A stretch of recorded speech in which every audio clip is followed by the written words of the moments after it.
வணக்கம் மக்களே. இன்றைக்கி எதை பற்றி வீடியோ பார்க்க போகிறோன்னா, திராட்சை எப்படி வளர்க்குறது, எப்படி கொடி ஏற்றலாம், இடம் இல்லாதவங்க, பந்தல் போட இடம் இல்லாதவங்க எப்படி வளர்க்கலாம் அப்படின்றது தான்.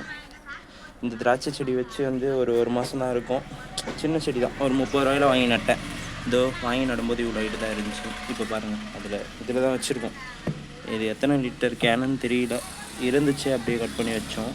அதில் வச்சு ஒரு மாதத்துலேயே இவ்வளோ பெரிய கொடி. இது வந்து வீட்டில் பந்தல் போடுற அளவுக்கு இடம் கிடையாது. இங்கே மாடுலாம் கட்டுறதுனால பந்தல் போட முடியாதுன்றதுனால என்னென்ன எப்படி வைக்கலான்னு ஒரு ஐடியா பண்ணி இந்த மெத்தைக்கு சைடில் வச்சோம். மாடிக்கு சைடில் கீழே அப்படியே ஒரு கயிறு கட்டி மேலே எல்லோ கலர் கயிறு ஒன்று போதில்லை, அது கட்டி அப்படியே மேலே கொடி ஏற்றியாச்சு. இப்போ அவங்க மேலே போய் காட்டுறேன்.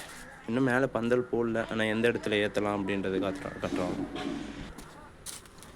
இந்த ஒரு இதுங்க இல்லையா, இந்த கொடி, இந்த கயிறு வந்து இப்படி இந்த ஷேப்பில் இருக்குல்ல, ஒரு மாதிரி எல் ஷேப்பில், இதுக்கு மேலே வந்து கொம்பு அடிக்கலாம்.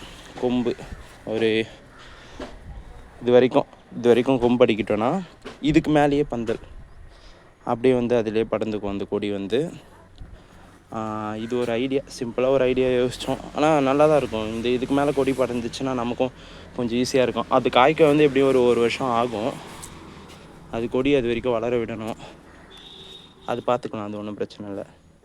பார்த்திங்களா எவ்வளோ சூப்பராக துளுந்து வருதுன்னு.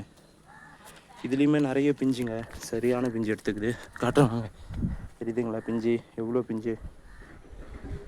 இது நம்ம வீட்டில் இருக்க இலந்தை, சீமை இலந்தை, நல்லா பெருசாக வரும். க்ரீன் ஆப்பிள் சைஸ் இல்லை, ஆனால் நல்ல ஒரு சின்ன ஆப்பிள், இந்த வண்டிலாம் வைப்பாங்கள்ல, அந்த ஆப்பிள் சைஸுக்கு நல்லாவே வரும்.